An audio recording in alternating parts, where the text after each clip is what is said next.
I think it's good to just kind of reiterate what the problem is and how our definition of family has been hijacked by culture. And so, like Mark explained, so often kids are viewed as a liability now rather than an asset. And there's a whole bunch of families now, just a whole bunch of individuals doing their own things, pursuing their own goals, and then eventually they fly the nest, and we're empty nesters, and we can go retire.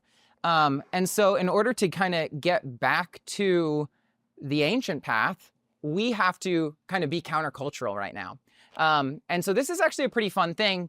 Creating the culture in your household is something that's really a fun way to personalize your household's identity, your family DNA. And so for us, we ask, what does it mean to be part of Team Krutov?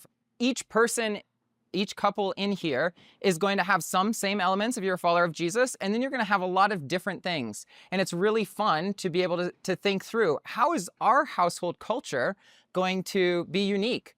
Because the goal is we want our kids to really buy in. We want them to feel like they are a part of this family, not just now as their kids, but when they're older and for the next generation. We want that to be bought into their DNA. So there's a few tools that are really helpful for creating that culture in your home. And I think the first and foremost is having a mission statement. This was really, really helpful for us, was creating a mission statement for our family. And a mission statement kind of tells you who you are as a family and what you do. Like how do we, if we're a team, how do we define if we score or if we're winning?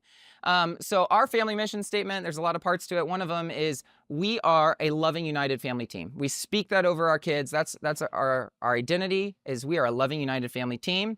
And then our win, how we know we're scoring, is that's what the mission statement is all about, which is to make earth more like heaven, or as it says in the Lord's Prayer, your kingdom come, your will be done on earth as it is in heaven. So that's something that's really crucial for our kids to know. Hey, when we are doing kingdom work, that's our mission. That's why we're here.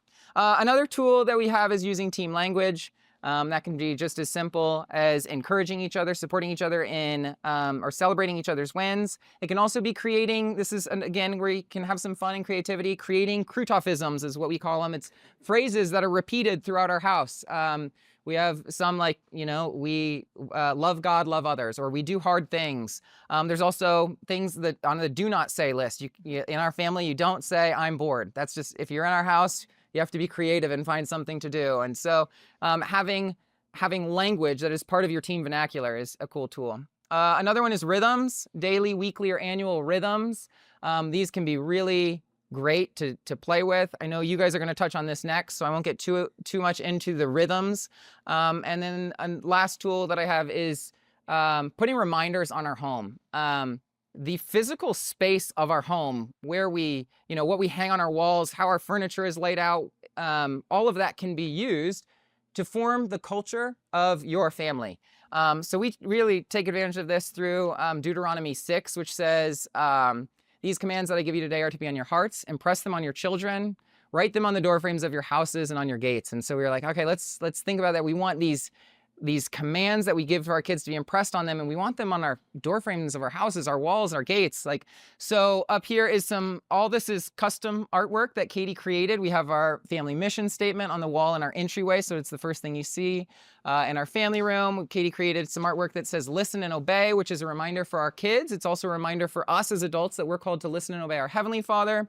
Be the nice kid is something we have in our homeschool room, as well as our learning manifesto. And then we've got these pillars, family pillars. All of these are things that we want our kids to pass by every day and to remember the culture of our home.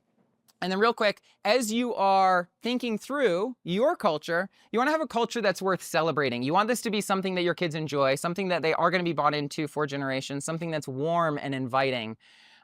So, whether that's, filling your house with good smells or good music, having dance parties in the kitchen, or inviting family over for Sunday meals after church, or for my family, is every Sunday after church, my dad would want to wrestle in our underwear. It was weird, but it's part of our culture. It was like part of the family DNA. I was like, all right, so it's still something. Steal that. If you want. Have you kept that tradition? No,